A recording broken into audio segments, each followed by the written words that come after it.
So pros and cons. So let's just do syndicates versus funds. So syndicates, fast to set up, typically. I would say relatively inexpensive. And investors like coming, a lot of times, like I'm on this deal or I'm investing directly into a property. They can see it, it's tangible. You're going to go pitch them like, hey, we got this thing in Dallas, Texas. It's 20 units. We're going to buy it.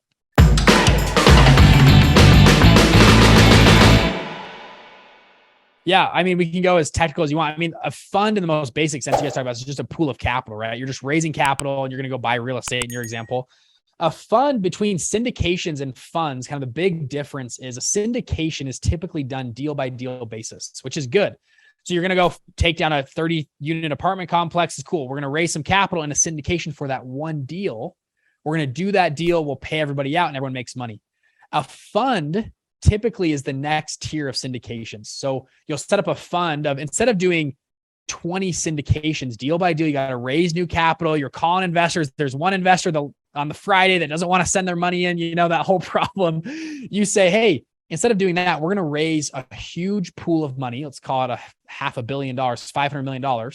And now we can go buy 30 or 40 apartment complexes and we put them all together. And our whole fund is now diversified across all these apartment complexes, gives us economies of scale. We can now go to banks to negotiate lower rates.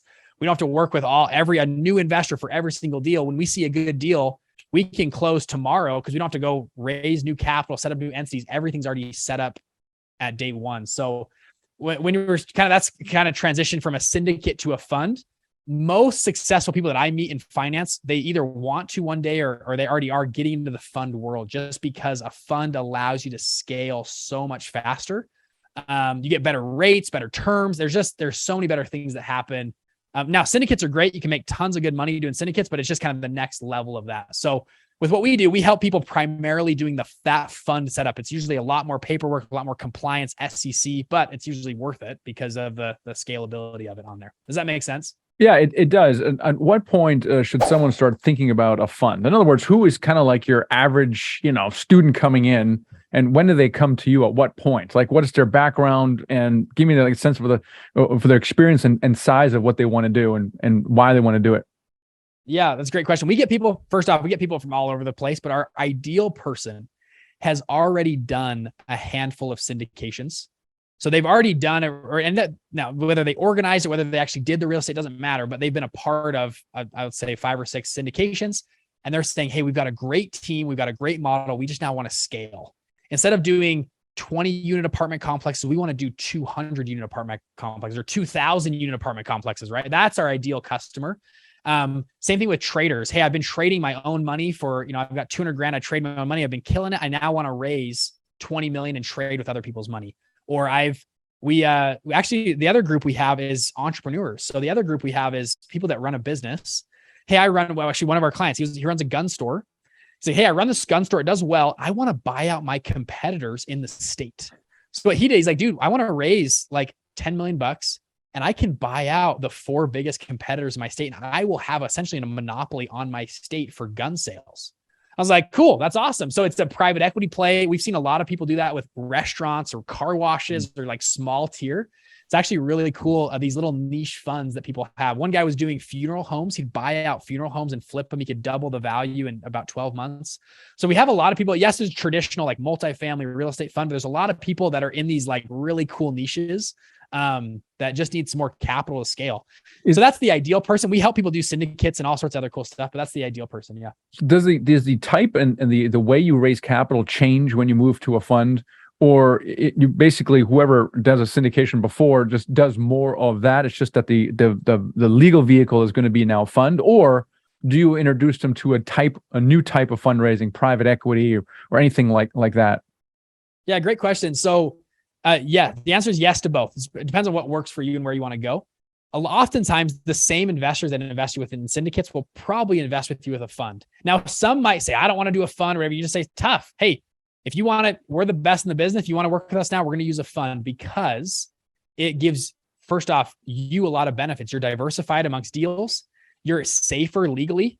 I don't know if you've been in a syndicate where partners try to sue each other. Depending on how you set up your syndicate, some are set up kind of loose and you can get into pretty bad legal deals if somebody's trying to be strong arm somebody else out. A fund protects you from other investors. Anyways, a lot of pros there. So again, it can be the same investors. Oftentimes though, the fund, and maybe it's not your first fund, but it grows into a second or a third or fourth fund, you then can go to large family offices and institutions. They become now, okay, this person is and they're not just doing deal by deals, they're doing a full fund. We want to allocate 20 to $40 million into this group. That's kind of the tier that you start getting to through the fund vehicle. So what are some of the pros of a fund, and maybe talk about some of the cons as well, because it's probably not for everyone. And there's probably some cons, some downsides of doing a fund. Talk about some of the pros and cons of a fund. Yeah, great question. So pros and cons. So let's just do syndicates versus funds. So syndicates, really easy, fast to set up. Typically, I would say relatively inexpensive, and investors like coming. A lot of times, like, I'm on this deal, or I'm investing directly into a property. They can see it; it's tangible. You're going to go pitch them like, "Hey, we got this thing in Dallas, Texas. It's 20 units. We're going to buy it." So those are the pros of a syndication. The cons of a syndication would be investors can kind of sue each other, depending on how you set it up, can sue each other. Sometimes you get on the hook for some liabilities in that deal. And then oftentimes it's sometimes not scalable, right? It's hard to do a deal and you got to just close that deal, do the next one. It's hard to scale. You don't get as many. And then anyways, that kind of contrasts back to the fund pros and cons. So a fund pro would be scalability. You can take down bigger deals with more money. You can pool in bigger amounts of capital and have a real big system around it. Legal protection is way better in a fund. Now, depending on how you set up your syndication, but typically fund protection is way better between investors suing you, suing other investors. I mean, it's really a way better protection for you. And then third, you get access to usually better credit from banks. You get way better financing. You get better terms, better loans, all that kind of stuff from banks in a fund just because you're bigger. And then I think I can't remember what I got out of order, but access to larger capital, right? And diversified across number of properties. So your investors now are, if you have 100 properties, 5 will go bad, 5 will do amazing, and 90 will be in the middle, and you get diversified across all those properties. So cons of a fund: more expensive, a little more time to set up, and investors are investing into a pool of money, not investing into a direct property. So a little bit harder usually to raise capital a little bit. It just depends on syndications, funds, and the fund manager. But those are kind of some pros and cons. If I'm talking quick, hopefully that you guys, I don't know if you got that down, but that would be a few things. So Bridger, one common thing that we as well, we kind of go back and forth on is, well, we have a lot of repeat investors on the syndication side. They get excited about that deal, and then they'll come in, 3, 4, 5 times in a year into different syndications that come in. Versus if we just did a fund and we pool all those properties together, we may only get one investment from them.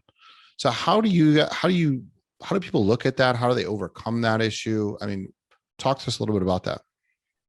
So it depends on your investor. Some investors it sounds like your investor likes to see the deal. They get excited about it. They want to put money into that deal. I'm guessing that now it depends on your investors. You could come to that same investor and say, "Hey, last year you invested 5 times. We're going to, instead of bugging you every single month about a new investment, you got to hop on a Zoom call." A lot of investors don't want to be bugged. They just want to write a check and get out of it, and just put their money to work. Say, come in our fund. We're going to do the same number of deals we did last year, but now we're just grouping them all in a fund. It's going to be way easier for you. You can give one subscription at the beginning and then move on. Additionally, investors can do increases of their subscription. So if they start out with $100,000 and then 2 months later, hey, I got some more money, they can actually increase their subscription, just add more to the fund as it goes. And you can decide that. So if your investor is investing 5 times, they want to do that schedule in the future, cool. Yeah, we do that in our fund. You just do it. You fill out a little form. You're going to increase your capital subscription every quarter, and you just increase there. So you can do the same thing there. I've seen investors that don't want to be bugged every quarter about a new investment, right? Stop bugging me, just get my money to work. Some like to be on the deal. But usually it's easier for the managers, you guys. It's a lot easier. You're not having to build a deck and repitch the same group. Okay, do you guys want to come in on the next one? Okay, capital is due on Friday. But if they get excited about that, how do you overcome it in the fund setting? If it's because it's one time, right? So if they're like, "Oh yeah, there's another deal," I mean, I guess you're saying it's just kind of based on the investor and what their kind of needs are, because fund is more set it and forget it. But for the investor, and now you can do investor reporting as much as you want. So I see some funds that are active on that. Every month they're like, here's a cool new video and we just bought this new deal. It's awesome. Like, you guys are in the fund. Congrats. Like, we just got this great deal. So they just do marketing. Typically, to keep that excitement. I'm just telling you though, most fund managers I see, they're trying to scale. They're trying to get now hundreds or thousands of investors. And so they're less concerned about the hype. And usually the hype investors are usually the smaller investors. The bigger investors, the bigger you get, usually the less hype is involved in the investors, at least in my experience, right? And it's usually, you guys know this, it's usually the small investor that's the one that bugs you the most. The guy that gave you like a $20,000 check is usually the one that's bugging you every day about their money. The guy that writes you a $2 million check is like, cool, I'm good. Let me know when I get the money back, right? So anyways, so what does that I'm help hearing, answer that question? But again, it depends on the investor. So yeah, if you have to educate your investors, hey, we're not going to come to you 4 times a year. So one thing, what's your allocation for the year? Let's get your commitment down, and you can increase your subscription one time. And so that makes a lot of sense. Well, not necessarily. Let me just clarify too, Michael. You can do whatever you want in a fund. The best part about funds, you write the rules. If you want to come to them 4 times a year and get new subscriptions, you can do that. You write that in your little LP and PPM. Like, it's totally fine to do it. I'm just telling you, most don't, but you can do that if you like. You can come back to them. Hey, we got new deals. We got a whole new deal flow coming in. Do you guys want to add more?